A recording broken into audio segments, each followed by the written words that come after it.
This might not make any sense to you, but it makes perfect sense to me. Welcome everybody to the Southside Chop Shop.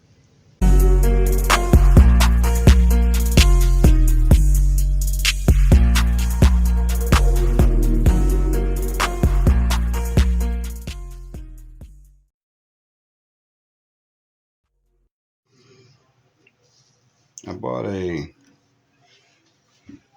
wireless controller off Amazon. It's actually pretty cool. It says up to 10 amps. We're soon going to find out about that.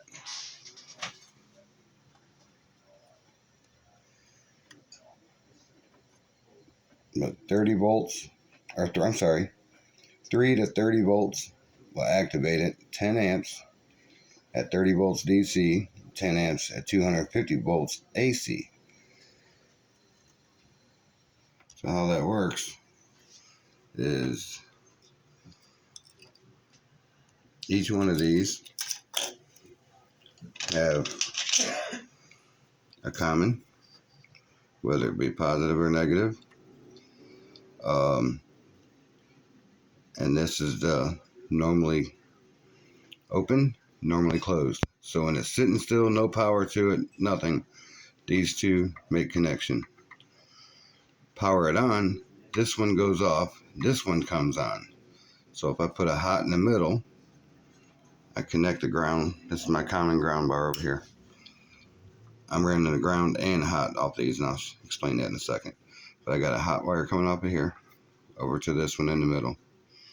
Then I got a jumper to this one, a jumper to this one. So I can activate, when I activate the relay, this comes on, gives power over to my lift solenoid. Then that would be A on the remote. I see I have an A, B, C, and D. So it's A, B, C, and D. So I hit A on the remote. I hooked LEDs up to this so you can see when it's on, basically putting air in. Okay, that air up the front of the truck. There'll be a limit switch to control how high the truck will go. So it'll go up, limit switch will turn it off. This is the dump valve right here. This will dump out of the system, gets down to the bottom, boom, limit switch will shut it off. So it's up and down. Then you have your supply coming in up to the front airbags. You see right here, there's left and right. Then tied into this system will be the dump valve. This is just controlling the front. The back has its own for right now. And I may control the back from here as well, because I have, like I said, 4 functions on this remote. There's 2 remotes. This whole kit was $20 on Amazon. You can't beat it for that price. It's this thing here. Not a paid promotion, but I'll show you the box here. This is what it is. It is. That's the part number. Remote control switch, of course, it's made in China like everything else. But Hong Kong province. But yeah, you can run a lot of things with this. It'll actuate a solenoid, a relay. I'm probably not going to use it. I'll have this thing activate all my relays. Then my relays will activate my solenoids. And this will have a failsafe to where I won't need solenoids at all. I'll be able to raise and lower the truck with valves. I'll have that in my plumbing. This is just a generic breakdown showing you how it's going to actuate wirelessly. So you get to wherever you're going, want to show off, whatever, get out of your vehicle, bang, bang. These things are cool. This remote is very well built. I'm surprised at how heavy this remote actually is. It's got some weight to it, some girth. And the whole thing, like I said, was 20 bucks. You can't go wrong. There's a little cover that goes over top of this thing. Here's the cover. It's supposed to drop over it. But this is all not going to be mounted to this panel. I'm going to have a actual control box that all this will be going in. And these will be mounted in another location. But this is a temporary power supply. It's just giving me my 12 volts. Because it is literally minus 10-degree wind chill outside. And it's very cold in Cleveland right now. But yeah, I'm working in my remote shop at the moment, which is my kitchen. And the significant other is not very happy about it. Yeah, so this, like I said, this is a generic breakdown of it. I'm going to show you the airbags as well. Let me get some more stuff here. Hang on, I'll be right back. Here's a rough schematic of my air system. There's the original in-cab controls for the rear. Gets fed back over to a valve. Then I'm going to add out of the tank. This will be my setup right here. It's going to have redundancies. Like I said, the whole electric valves, remote control, that's just all for show. I will have toggle switches inside. In case there's a failure, I have a disconnect on this relay system. I'll be able to flip one switch and kill the whole remote control thing. So it isn't going to completely rely on that. If I have an electrical failure of some sort, or even a compressor failure, I will be able to put air in the tank, and these two valves right there, you'll see the two, those will be able to control this thing. Even if I have an air failure, I'll be able to turn this particular valve right here, turn this one, open this valve, it'll lay it on the ground. Close this valve, open this valve, I'll be able to air it up. By opening this valve, these two together, they'll completely deplete the whole system of air. Closing this valve, opening this valve, again, will raise the whole entire front end off the ground. And when I'm done reworking the back, I'm going to rework the whole back here. I'll be able to control it as well. But as of right now, I can put air in this tank.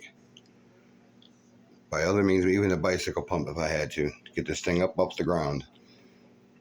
I'll be able to open this valve here and pump air into this tank and lift my airbags up. Again, these are my redundancies here. So it's been really, really cold. They've called me off of work actually. Called me off today, which is Monday. They're probably going to call me off tomorrow too, they said, which is fine by me. I got plenty of stuff here I can do. Can work on my other stuff I got going on, you know.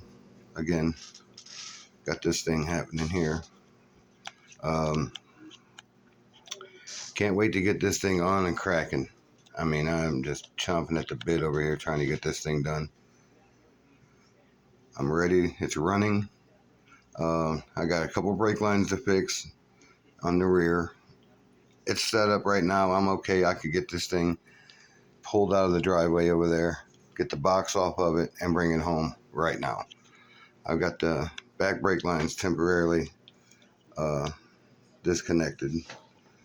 So it's not, you know, it's not critical. I can drive it the way it is right now. I can drive it. So I just want to get the box off the back of that thing, get it over here to my shop so I can tear into it. I can't wait to bring you guys along with me.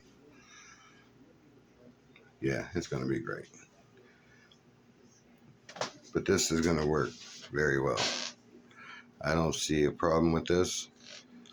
My maximum bag height, it's actually an air spring is what it is. It's not it's an airbag, but not your traditional, lowrider airbags that squash to a pancake, double rib, whatever they call those things. This is actually an air spring. There's front leaf springs on a semi Cascadia, Freightliner Cascadia semi. I'll see if I can't put a picture in here, show you exactly how they sat. But there's a range of travel. I believe the range is maxed all the way out as 13. I forget what it was collapsed. Altogether, I got about 11 inches of travel.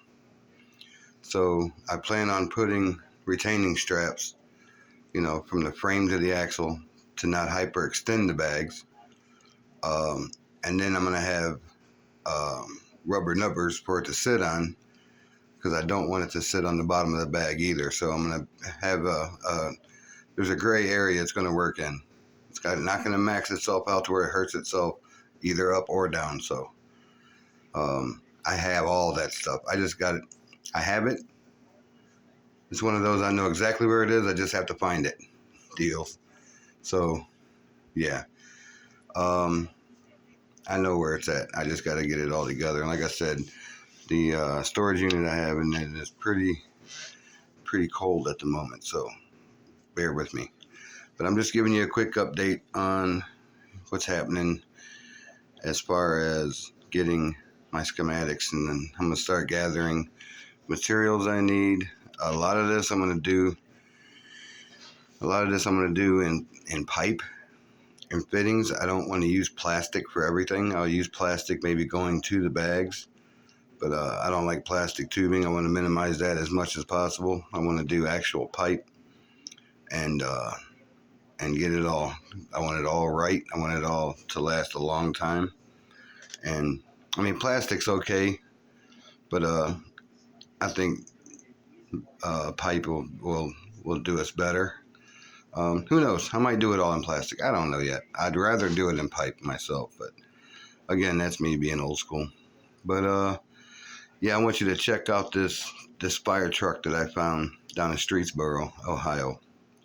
This thing is super cool. It's kind of too far gone for my liking. But if the price was right, I would snatch it up in a minute. It's got a Detroit diesel in it. I've already inquired with the gentleman. He's going to get back to me. Who knows? We can make something cool out of this thing too. But yeah, check it out. Check this thing out. Man, this would have been cool. This old fire truck. We get in there. Detroit diesel. Oh boy. Water pump in the back. Wow, this thing would have been cool. It's in rough shape. Really rough shape. But man, wouldn't that be cool? I want a cab over real bad. I mean, it's not completely gone, but it's in pretty rough shape. And all the parts where it counts. It's got a Bluetooth floorboard.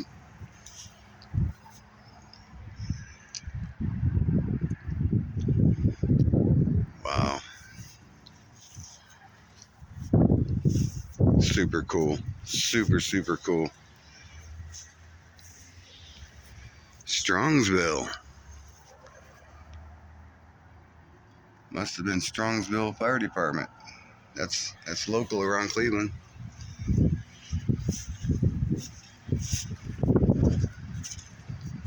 Yep, the lights in the front. Wow, that thing is super cool. Oh yeah, has some chrome gadgets in the front there. Wow. I mean, if I had time and a whole lot of it. Yeah, this thing is in really rough shape. No doors. I don't know. What do you guys think? It's like a retirement project. I'm down here in where am I at?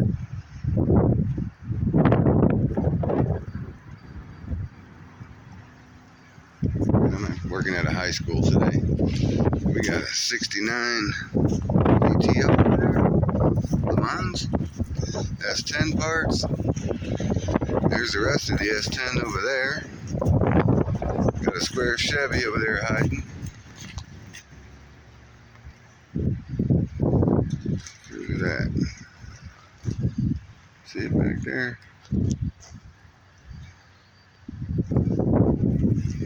Guys got all kinds of stuff for sale here. Wood.